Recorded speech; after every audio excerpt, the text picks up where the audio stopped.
Good morning. Oh, he's leaving.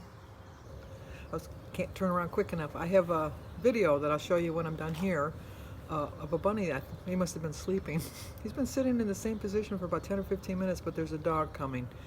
So now it's moving. It's getting out of the way. Today is Thursday, May 30th. It's been raining all morning. It's supposed to rain for, whoa, I almost got hit by a bird. Did you see that? It's been raining all morning. It's supposed to rain again. There's a 65% chance it's going to rain while I'm on my walk, but to me it looks like it's clearing up. I've heard the optimist that I am. We'll see. But the pool is looking a little better. Instead of being the dark black green it was yesterday, dark green, it's like a light green today. It's almost like a grass green. So it's working its way. I'm going to wait a couple hours, and if it doesn't look like it's coming along quick enough, I'm going to go buy another case of chlorine and put that in.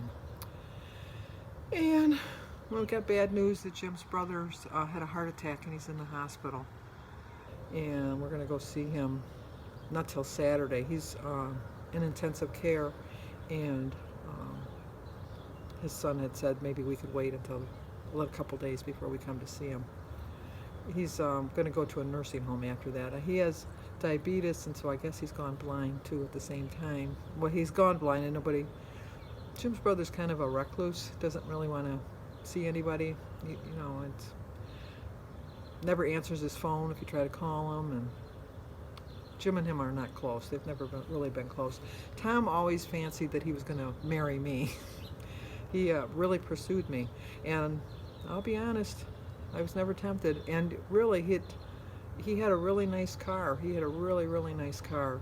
And back then, you went for people that had really nice cars, because it's not like nowadays when you go in the parking lots at schools and they all have brand new cars. Ours were all like taped together or hooked together, or no doors, no windows. It's just I know it sounds like they were death traps. There's no other word for them. They were death traps. My very first car was a 61 Plymouth that did the driver's side window wouldn't roll down. It had push button transmission. The radio didn't work, but it got me from point A to point B. And I didn't like driving, so I didn't really care what it looked like, because I only used it to go to college. I drove it to school, to college. I didn't even get it till I graduated from high school.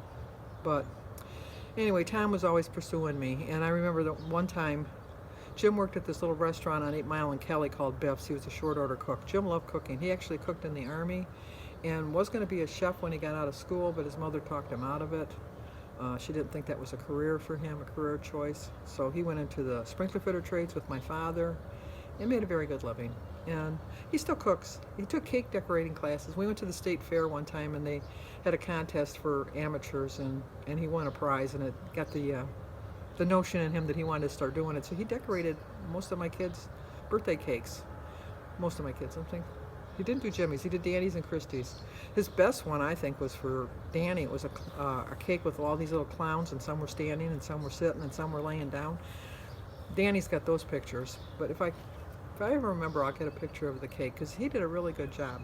But anyway, so Tom was always trying to pursue me, and he was dating all these different girls, and we'd always double date because Jim didn't have a car, and Tom was always hitting on me, even in front of his dates. And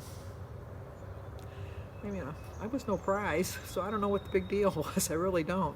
But the one time we went, he had picked me up to go see Jim working. He was working at Biff's, and it was the last episode, and they didn't have reruns back then, so you had to watch them when they were live, of The Fugitive, and they were going to catch the one-armed man.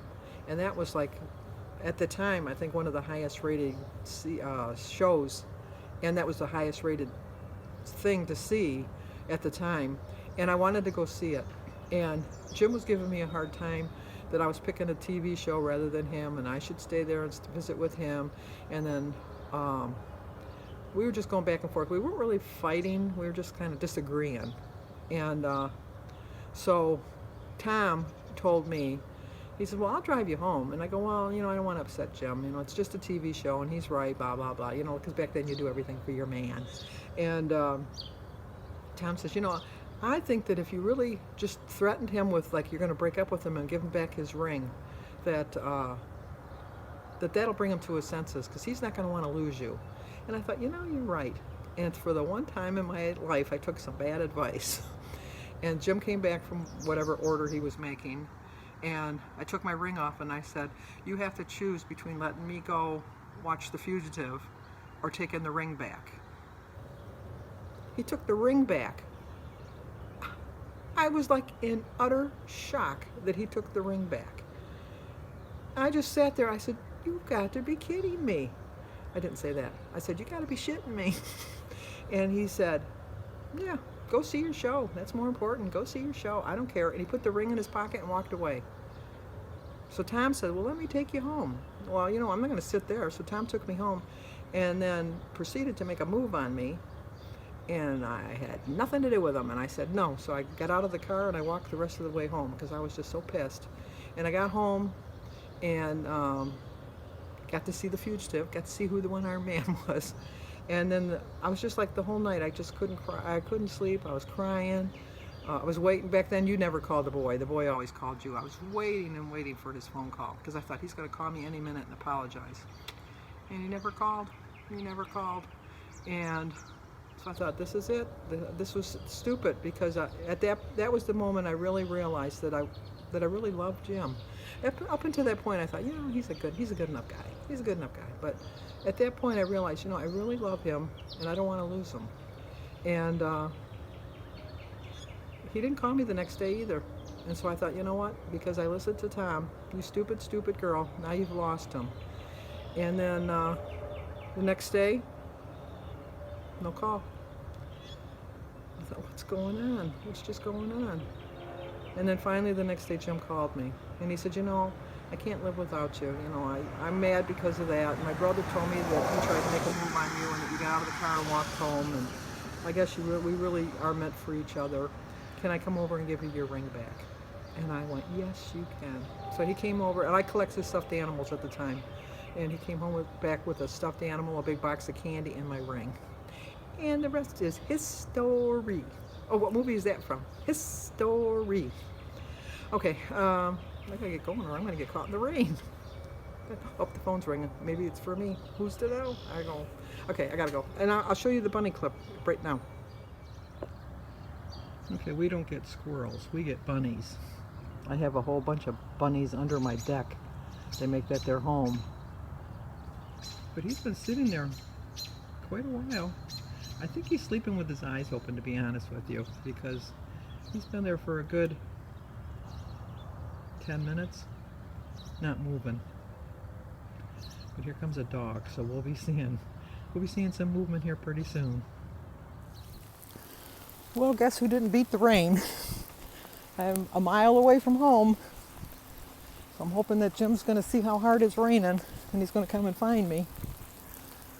If not, I won't melt. All the people are looking out their window thinking, oh, that woman must have Alzheimer's. She's walking in the rain. And I know you're probably thinking, why doesn't she bring an umbrella?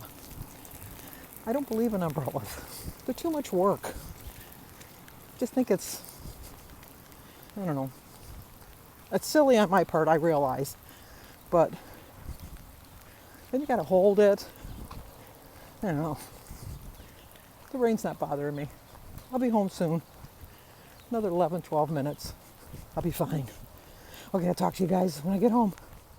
Okay, I'm home. As you can see, wet. But it was a nice walk. I walked 1.6 miles. So I didn't get the other 0.4 of a mile in. I probably could have done it, but Jim was just getting ready. He was calling me, telling me he was on his way to come and get me. And I told him, never mind, I'm already wet. Don't worry about it. So I'm going to go in, drink some water. Maybe if it clears up, I'll get my other half mile in tonight, this afternoon or whatever. We'll see. Talk to you guys in a bit. Okay, here's my quote for today. If you wait to do everything until you're sure it's right, you'll probably never do much of anything. I'm still trying to figure this out, but I'm not giving up. Well, Jim just got home from work, and we're gonna go over to Danny's house, pick up the pool vacuum. There he is there. Doesn't he look like he worked hard all day? Oh, yeah. But Danny brought our pool vacuum, and we wanted to get there. We were going to get it in the morning, but we're not doing anything right now. So we're going to go now and go get it. And then that's about it for tonight. So I'll see you guys in the morning.